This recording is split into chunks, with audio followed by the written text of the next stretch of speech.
je suis monsieur Étienne Alexandre, je suis responsable chez Schindler et je m'occupe de l'ascenseur Pfaffenthal, plutôt ma collègue Marine Horvat, et j'ai fait l'entretien du Pfaffenthal pendant 5 bonnes années. Comme il est en extérieur, ouais, ça reste quand même assez impressionnant. Depuis le départ, je peux vous dire combien il fait de courses, c'est 2 250 000 courses. Une course c'est 65 mètres, alors on va dire qu'il a fait 168 000 km. Alors ils vont vérifier tout ce qui est sécurité, le frein, les contacts de sécurité, les portes, tout ce qui est fonctionnement, et après tout ce qui est graissage et bruit, et puis on remplace les pièces qui sont usées pour éviter des pannes. Par exemple, la semaine dernière, on avait des bruits, donc on a dû changer une poulie. On change régulièrement les rollers. Dans les conditions climatiques, c'est un truc extérieur, il y a beaucoup de pièces quand même qui sont d'usure extérieure qu'on doit remplacer un peu souvent. Et puis après, le reste, c'est de la maintenance. Par exemple, on a une vidange hydraulique à faire, on a des fréquences d'entretien.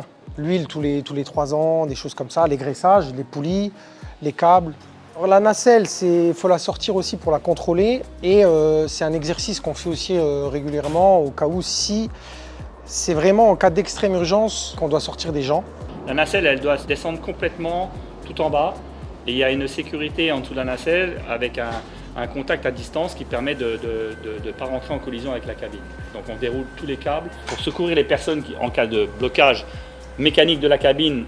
Il y a une procédure qui dit qu'au-dessus de 30 mètres, c'est la nacelle en théorie qui doit descendre sur la cabine et il y a un transfert avec les harnais de sécurité, plus on a 3 harnais aussi pour les chiens. Une dizaine de chiens. À part pour faire un peu d'humour, les caniches ne passeraient pas parce que c'est surtout pour des bergers allemands ou des gros chiens.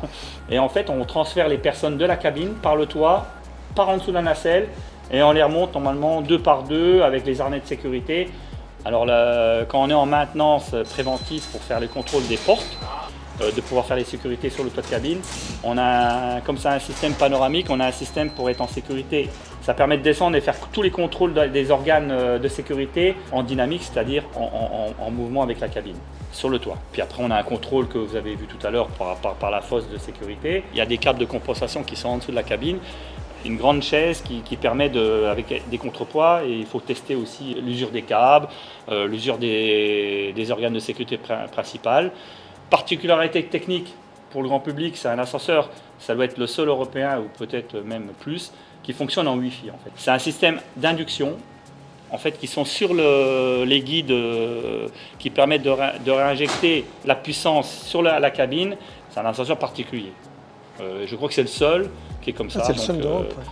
Donc c'est un peu particulier au niveau dépannage, entretien. On est au niveau maintenance, on est dans un système hors norme. Hors norme. Voilà, pour faire simple. Okay.